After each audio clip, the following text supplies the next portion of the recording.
Hi everyone. So Claire has asked me to do a bit of an update on NHS.net and the move to NHS.net. So at the moment, there is still no trusted deadline as to when we will lose our adambrooks.nhs email accounts and when we will have to move to our .net accounts. However, more and more people are moving to .net. So on that basis, some of us have jumped, and I am one of those who has moved across to nhs.net. So I'm just going to share with you some of the things I've done, some of the things I've learned and how I'm using it, and a little bit about how I'm using Teams. There's lots of information on Connect, and I'll show you that a bit in a minute. So if I just share my screen with you.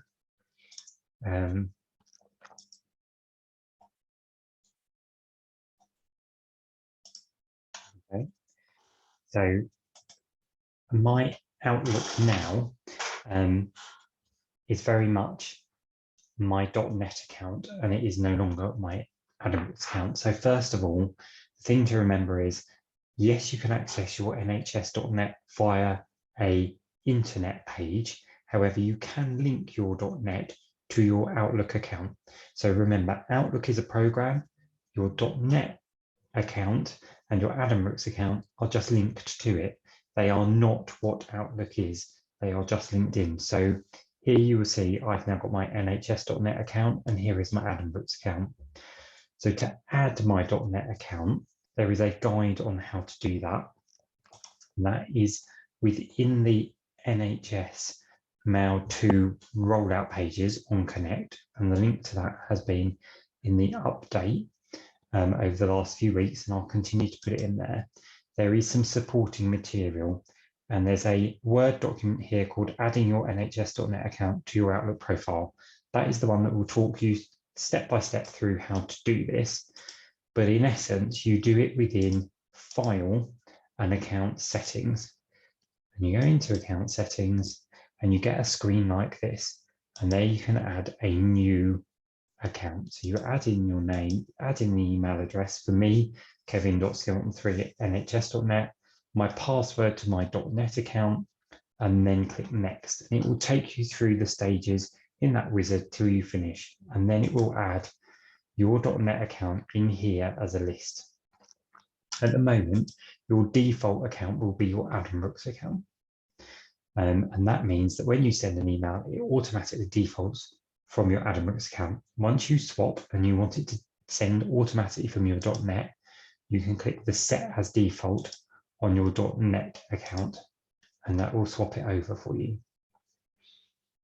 When you do swap completely, the other thing to bear in mind is your calendar, and that will also swap over, and you can set that to be your default in your data files. So your data file is also defaulted to AdamBrooks, and you can swap that to be your .net account. And that's what will change things like your calendars over, and you'll be able to see other people's calendars in .net. So assuming you've done this, you've added your nhs.net account into here, you will then be able to see it. You can move these around. So I can put my AdamBrooks account at the top of my list, or I can put my .net one at the top of my list. You literally just click on it and drag it down to where you want it to be, or drag it up. But that means my .net account is here, and I am now using that. So when I click new email, because it's my default, it will automatically send from kevinskilton3@nhs.net. You can change that if you click on this From button, and you will have your AdamBrooks account and your .net account. So you can switch between the two. I'm trying to default just to my .net, so I just use that all the time. But sometimes I get an email from somebody and it goes from my AdamBrooks one. But you can default that there. So the other things to bear in mind when you switch to your .net emails is things like your signature. So you can reset your signatures up in your .net account, and you do that by going into the signature part and then putting your signature into here. And you will see it gives you the option here of sending from your nhs.net or from your AdamBrooks. So if you're on your .net, that will be your signature from your .net. And you can say you want to use the signature for new and replied messages, for example. That's all done within there, as you normally would in Outlook. Also, when you come to do your out of office for your automatic replies, you can switch your accounts at the top here. So you've got .NET account up there and you've got your Adam Brooks account here. So at the moment I'm on my .NET account. My automatic replies are turned off. I can turn them on in exactly the same way and put my message in as I normally would. I have at the moment set a message automatically to go from my Adam Brooks one. So you can see I've switched to my Adam Brooks one there, and my automatic replies say that I no longer use that account and I no longer check it, and therefore email my NHS.net account. So I've put that on, and that's staying on. I'm not taking that off at the moment, so that when people get a message, they know to send it on to my NHS.net account. So that is exactly the same. You get an archive attached to it, the same as you currently do for your Adam Brooks account, and that is here, my online archive for my Adam Brooks account and my online archive for my .NET account. You can create folders and drop things into your .NET archive as you would do with your Adam Brooks one. So that works in exactly the same way. If you've got any shared accounts, if you share any inboxes, these will be created, and then when you are made a member of it or an owner of it, it will appear down here. And at that point, you can then see the inboxes and the messages for that .NET account as they all appear at the bottom. That's slightly another story, but let's just focus on our own ones at the moment. So that's your inbox, works in exactly the same way. New messages, everything's the same as it is with your Adam Brooks one. And again, when you go to your calendar, you will have your Adam Brooks calendar, which is here, but you will now have the choice of your NHS.net calendar. So if you pick on that, you then can book in and create your meetings as you normally would. Yes, this is the problem. You've got to transfer everything from your Adam Brooks calendar into your .net calendar, the same as your emails are going into two inboxes potentially. You can drag from your Adam Brooks inbox into your .NET inbox and manage it all in one. Just watch which email address it sends from, but you can do that. The other thing about this now is you can now set up a Teams meeting. So rather than using Zoom, we now need to move to Teams. And as a directorate, we'd like to move to Teams by the end of the year, and we will stop our Zoom licenses that we currently have by the end of this year. So to create a meeting as normal, you click on when you want it, and what you should have in your toolbar at the top is a Teams meeting. If you click that button, it will automatically put in a Teams link for anybody who joins that meeting. You can then send that meeting to whoever you need to send it to, and you call it whatever you normally would call it. So that sets up your Teams meeting. If you then move that meeting, so if I book it in my diary and save it there, if I drag that meeting now and say, well, I'm going to do it at 1 o'clock, the Teams meeting will automatically update the link for the meeting within it. So you don't have to cancel and rebook a Zoom booking. It literally drags it and moves it with it. So whatever you do with that meeting, the Teams invite within it will update itself to when that meeting is. If you want to edit the options of that meeting, for example, you want to turn on the waiting room, or you want to have people cameras off when they come in, if you click the meeting options button at the top, it will then open a separate page, which then gives you things like the lobby, which is the waiting room. So that's who uses the lobby, who can bypass the lobby, always let people bypass it, who can present. So can people have their mics on, cameras on? Can everyone present? Can only you present? And chat, enable question and answers, all of those kind of things are then options that you can turn on, and that's all through the meeting options button. So that is how you book a Teams meeting in your diary. It's in your NHS.net calendar, so use your calendar up here. The other thing, just to say about your emails and your calendars, is you can then search the directory for your NHS.net account. So at the moment, when you click on the global address list, it is looking at your Adam Brooks account. And this is a bit what it looks like when you search for someone. If I search for the Cancer Directorate, MDT leads, for example, that comes up there, and then you double click on it and adds it to your team. You can still do that from your .NET. So you change it to your .NET up here. If you go for the global address book, if I search for Claire, for example, it will look for every homes and every C homes there is within the global address book of NHS.net. So you will see here it's coming up with hospitals in Plymouth, Newcastle upon Tyne, etc., etc. You can limit that slightly by searching RGT, and that brings up anybody who personally is named within the address book. So as you will see there, it's just come up with Claire because she is the only C homes in Adam Brooks. So that is just bringing up. If you were searching for shared inboxes, they tend to sit under SHD/, and if I go cancer, you will see the Cancer Directorate inboxes here. I believe you have to do that under the global address book. You cannot do that. Oh, yes, you can. So you can do that under RGT also. So I tend to search only under RGT because that is all the people within Adam Brooks. If you want to go wider than that, if you're looking for someone in another trust, in another organisation, search the global address book. But I tend to stick with RGT. So that's under my .NET account and RGT for searching for people.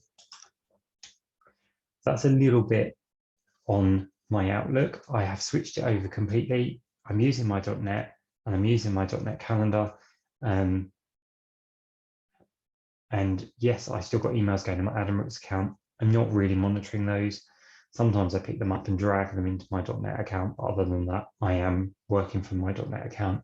Some people have had issues with passwords and it asking you multiple times to put your password into your .NET like this.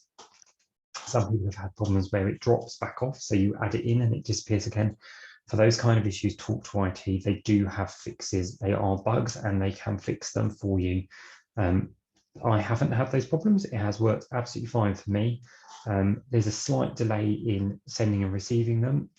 It's seconds, sometimes a minute, before an email pops in when somebody says they've sent it to me. But on the whole, it is working okay. So the other thing then is Teams. So you will now have Teams added in on your PC or your laptop, whatever you're working on, under Microsoft Teams. It's also this little icon down here. So here you will see lots of different things down the left-hand side. So this is kind of your toolbar. So you've got a chat function, so you can talk to people. So it's all based on your NHS.net account. When you first log in, it will ask you to put in your NHS.net email address, and then it will link it all together. So it's all based on your .net. So when you come to here, if you want to send a message to someone, you type in their name. So again, if I go for Claire, it is again searching that directory of the whole NHS.net. But here is Claire at the top there for me. I know that's her because it's the Cambridge University Hospitals one. So I click on that. I can then send a message to Claire via a chat function within Teams. Now, this shouldn't be used for patients. Obviously, the patient chat happens within Epic, but for team chats, for general chats, for working chats, great place to use the chat function. So that also includes the chat for when you're in meetings. They all appear within here as well. You can also have teams created. So that can be done via, again, looking at the pages. You can see here, I've got a team created. These are all my direct reports who are all members within my team on here, and we can all chat together. So you can see they've all been added. This is all their NHS.net accounts that have added them in. People can request to become members. And then in here, we've got a chat going. And as you can see, my first chat back in June was, I've managed to get in here. I don't know how it works, but we're going to have a go. So we've all had a little go, and we've all had a chat, and we've all replied to that chat. Where this has been useful is when things have gone down, and I've deleted some of those chats now, but when we've lost IT systems completely, Teams actually continued working. And so I've actually managed to send a message to my team going, my internet's dropped.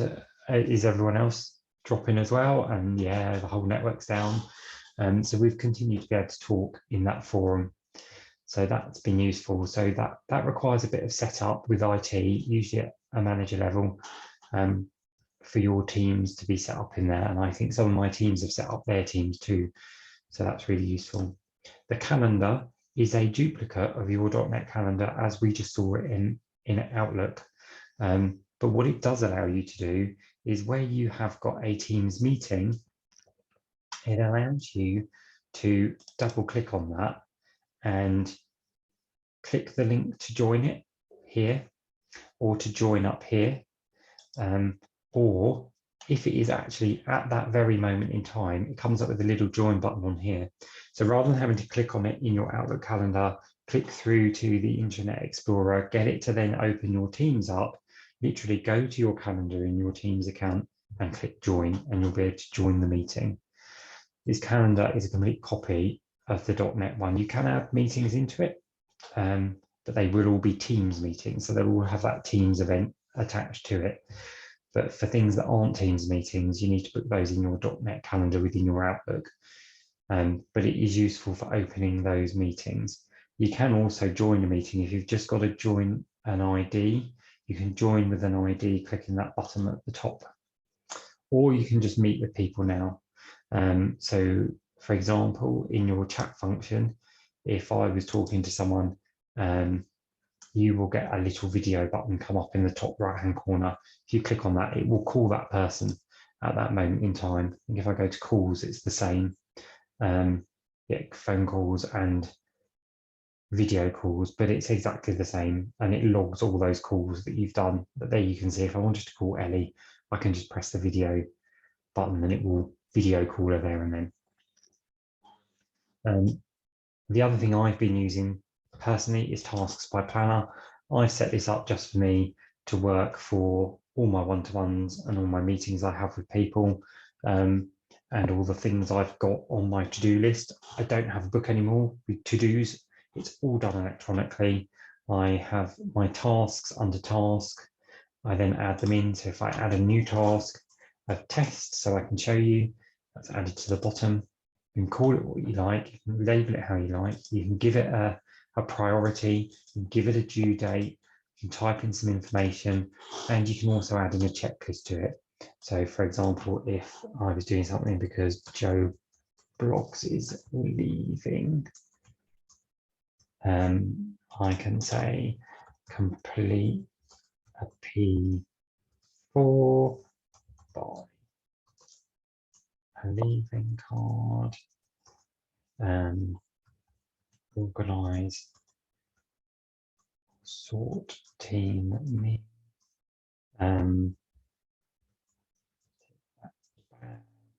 all those things that you've got to do. And as you go through them, you say, yep, I've done the P4 now, I've bought the leaving card, sorted a team meal, and now they've left, I've took their badge back. And as you do that, it crosses out those tasks. You can delete them, but it also crosses them out, so yep, you've done that. And that remains in your task list for you to do. And then if you think, I've done it now, you can tick it off at the top and disappears off your task list. And you can go back and see your completed tasks by clicking on completed. And here we have Joe Bloggs leaving. It is still there if I didn't want to get back to it at any point. I've then set up some separate tasks, and you can add a new list or a plan at the bottom here. So I could say I'm setting up a specific task list to do something. I'll call that another test. You can see that here, and I can set up a specific list of tasks to do with that task. So for me, I've set up my one-to-ones. So actually, this would be a test one-to-one, and I keep a list of all the things I'm going to talk to my team about in their one-to-ones. So I might need to project plan for new starter. So I add that onto my list. And then when I meet with that person, I can then talk to them about what the plan is for that. They might have been off the last few days and have come back to work, so I need to return to work. That will remind me that I need to do that because they're back on the same day as their one-to-one, so I'll do that on that day. And I might need to do a new DSE review with them. So they're the things I need to do. And then when I meet with them, I get that list up and I go, yep, okay, we're going to talk about that. And we've done it. And again, I tick it off. And again, you can add in checklists into it in exactly the same way. So I've been using that to create myself to-do lists and to create my team to-do lists. There's a whole scope of things that we can do with teams. For me, tasks, the team ability to create a team and chat to that team, the calendar and the chat are my main functions that I have been using within there. A little bit of exploring, a little bit of playing with it to work out how that works. But yeah, so have a look at the 365 pages on Connect. There's the general information with some question and answers. If you've got multiple accounts, what do you do? Once it's been set up, how do you use it? How do you activate it? Because you have to activate your .NET account initially. And once you've done that in a browser, you can then link it to your Outlook. And then there's these guides. And these guides include how to do your activation, how to set up your teams, how to add your Outlook to your NHS.NET account, how to manage 2 email accounts. There's some information about transferring existing NHS.NET emails to CUH. So if you've come from another trust and you've got one already, you can bring it with you. And then there's some information on using Teams within Boyd. So if you use Boyd, Teams will not be on Boyd. It sits outside of it, and you need to log into Teams using your .NET account on the device you are using. You can't get to Teams in Boyd, and that's partly because it wants to use the camera. So you need to bear that in mind. But it will work exactly the same once you're in it. So there's some information on there. Have a look at those. Have a look at your Outlook and linking your NHS.NET account to it. And once you've done that, if you find you've got problems, IT is probably a good place to go. Those pages are great. We'll do some more updates, some shared events if people have got some shared learning, and we'll keep putting some stuff in the weekly update that we send out on a Wednesday with where we're at and what's going on. Our next move is to move all of our shared inboxes. So things like the PA inboxes, the recruitment inboxes, the QA team inboxes will all move to NHS.NET shared accounts. And we will share with you what the account was that you used to email and what the new one will be. And we'll do that over the next few weeks. So there we go.